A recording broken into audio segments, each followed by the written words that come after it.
Hey everyone, welcome back to my channel. ये Cramer rule for solving matrix का third part है। First part में हमने 2 into 2 को सॉल्व करना सीखा था, 2 इंटू 2 मैट्रिक्स, और सेकंड पार्ट में मैंने वर्किंग रूल्स क्लियर किए थे। अभी जो थर्ड पार्ट है इसमें हम 3 into 3 determinant through Cramer rule solve करना सीखेंगे। ठीक है, तो चलिए स्टार्ट करते हैं। अब हम कर रहे हैं Cramer rule for 3 into 3 matrix. ठीक है, हमें क्वेश्चन दिया है, solve the following system of equations 2y minus 3z equal to 0, x plus 3y equal to minus 4, 3x plus 4y equal to 3। आपको ना सबसे पहले ऐसे x y z लिख देना है।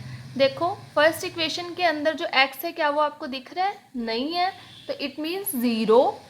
और y के आगे क्या दिख रहा है आपको? +2, +2, तो +2 लिख देंगे। और z के आगे क्या दिख रहा है? -3। ठीक है, और इक्वल टू 0। इस तरह से नेक्स्ट इक्वेशन के अंदर x के आगे कोफिशिएंट क्या है? 1। देन y के आगे कोफिशिएंट क्या है? +3।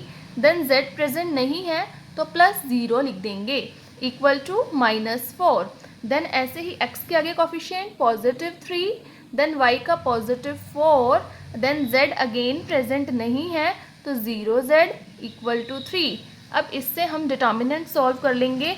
अब हमें x y z के कोफिशिएंट्स उठाने हैं, 0, 1, 3, 2, 3, 4 एंड -3, 0 एंड 0। अब डिटर्मिनेंट सॉल्व करना मैं आपको पहले जो प्रीवियस पार्ट्स उनमें सिखा चुकी हूँ कैसे। अब मैं एक्सपेंड कर दूंगी इसको अलोंग R1। ठीक है, आप जिससे मर्जी कर सकते हैं, R1, R2, R3, C1, C2, C3, जो आपकी विश हो। ठीक है, तो मैं R1 वाले एलिमेंट्स लिखूंगी 0। देन मैं जो डिटर्मिनेंट बचेगा, बीच में हम लगाते हैं माइनस, देन ये वाला हमारा एलिमेंट सेकंड 2, देन जो डिटर्मिनेंट बचेगा प्लस ये वाला एलिमेंट -3, और देन जो हमारा डिटर्मिनेंट बचेगा वो लिखेंगे हम। ठीक है, तो 0 इस तरह से आप हाइड कर लो इसको, तो बचा जो है वो लिख लेंगे 3, 0, 4, 0। देन 2 वाले एलिमेंट को ऐसे हम हाइड कर देंगे, तो जो बचेगा 1, 3 एंड 0, 0, 1, 3, 0, 0। देन -3 वाले एलिमेंट को हम हाइड कर देंगे, तो 1, 3, 3, 4 हमारे पास बच जाएगा, तो यहाँ लिख देंगे 1, 3, 3 एंड 4। अब इसको हम सोल्व कर देंगे। 0 हम कैसे सॉल्व करते हैं? इन दोनों को मल्टीप्लाई कीजिए, माइनस इन दोनों को मल्टीप्लाई कीजिए। ठीक है, -2 अगेन इनको मल्टीप्लीकेशन की 0, -3 into 0 is 0, plus minus -3, 4 into 1 is 4, -3 3 ज़ा 9। ठीक है, तो ये तो सारा 0 ही हो जाएगा। -2 इंटू ये भी 0 हो जाएगा, -3 into -5 that is equal to 15। हमारे डिटर्मिनेंट की वैल्यू आ चुकी है ये। अब हमें क्या करना होता है, डेल्टा 1 के लिए ये जो आपको दिख रहे हैं इधर साइड D1, D2, D3, ये यहाँ पर लिखेंगे हम 0, -4 एंड 3, और बाकी जो 2 कॉलम्स हैं उसको एज इट इज़ नोट कर देंगे यहीं से, 2, 3, 4 और -3, 0, 0। ठीक है, ऐसे ही हम डेल्टा 2 के लिए भी करेंगे और डेल्टा 3 के लिए भी करेंगे। अब हमने इसको डेल्टा 1 को सॉल्व कर दिया यहाँ पर, और हमारी जो वैल्यू है वो आ गई है 75। इसी तरह से अब हम डेल्टा 2 भी निकाल लेंगे। डेल्टा 2 के लिए हम क्या करेंगे, देखिए 2 कॉलम में, सेकंड कॉलम में ये वाली वैल्यूज प्लेस करेंगे, और जो फर्स्ट और थर्ड वाली है ना वो वाली सेम टू सेम ही हम लिख देंगे। ठीक है, तो फर्स्ट वाली क्या है? 0, 1 एंड 3, तो 0, 1, 3। ठीक है, तो थर्ड नंबर पे क्या थी हमारी? ये मैं कहाँ से उठा रही हूँ वैल्यूज, यहाँ से भी ले सकते हो आप XYZ से, और ओरिजिनल डिटर्मिनेंट वाले से भी ले सकते हो।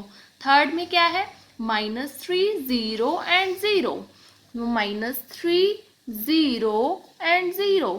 सेकेंड पे क्या लिखेंगे हम? ये D1, D2, D3 होते हैं, ये जो इक्वालिटी के उस साइड होते हैं, 0, -4 एंड 3, 0, -4 एंड 3। ऐसे ही हमें डेल्टा 3 के लिए भी करना है, जो हम पहले ही राइट डाउन कर लेते हैं। तो डेल्टा 3 में हम 1 और 2 को सेम लिखेंगे, और थर्ड नंबर पे जो है हम D1, D2, D3 लिखेंगे।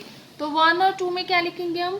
0, 1, 3 एंड 2, 3, 4। ठीक है, तो उसको हम लिख देते हैं यहाँ पर 0, 1, 3 एंड 2 3 4।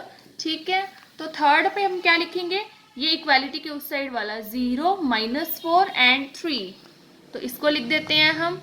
क्या आएगा 0 -4 3। हमने ये डेल्टा 2 को सॉल्व कर दिया। कैसे, 0 को हाइड किया तो ये डिटर्मिनेंट बच गया, अगेन 0 को हाइड किया तो बच गए ये, अगेन -3 को हाइड किया तो ये बच गया, देन ये तो 0 ही हो जाएगा, 0 मल्टीप्लाई बाय एनीथिंग इज 0।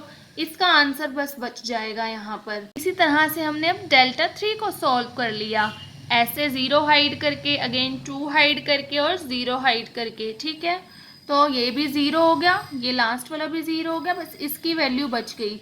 अब हमने डेल्टा कैसे निकाला था हमने, 0 1 3 2 3 4 एंड -3 0 0 ऐसे। फिर उसके बाद डेल्टा 1 में हमने इसको हटा के ये वाले लिख दिए हमने D1 D2 D3। फिर डेल्टा 2 में हमने इसको रिप्लेस इससे कर दिया। देन डेल्टा 3 में हमने -3 0 0 की जगह ये लिख दिया।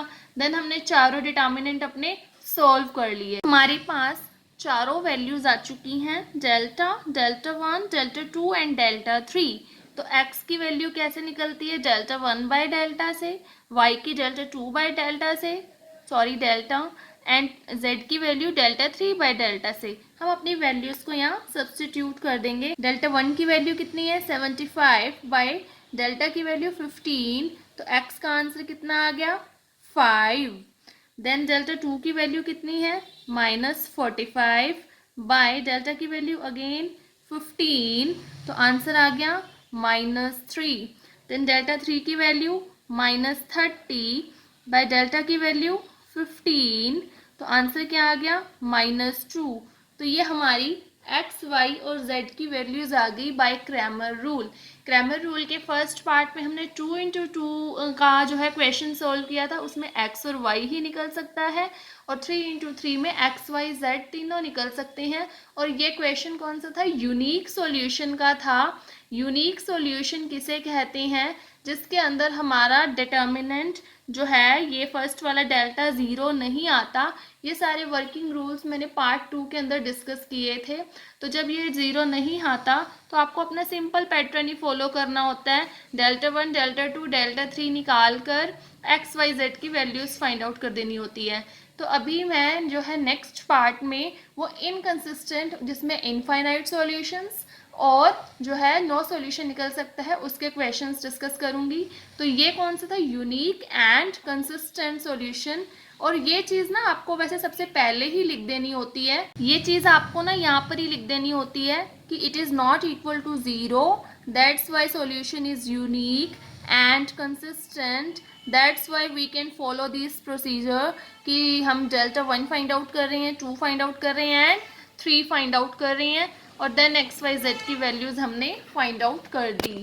सो हमारा क्वेश्चन यहीं पर एंड हो गया, and that's it for this video.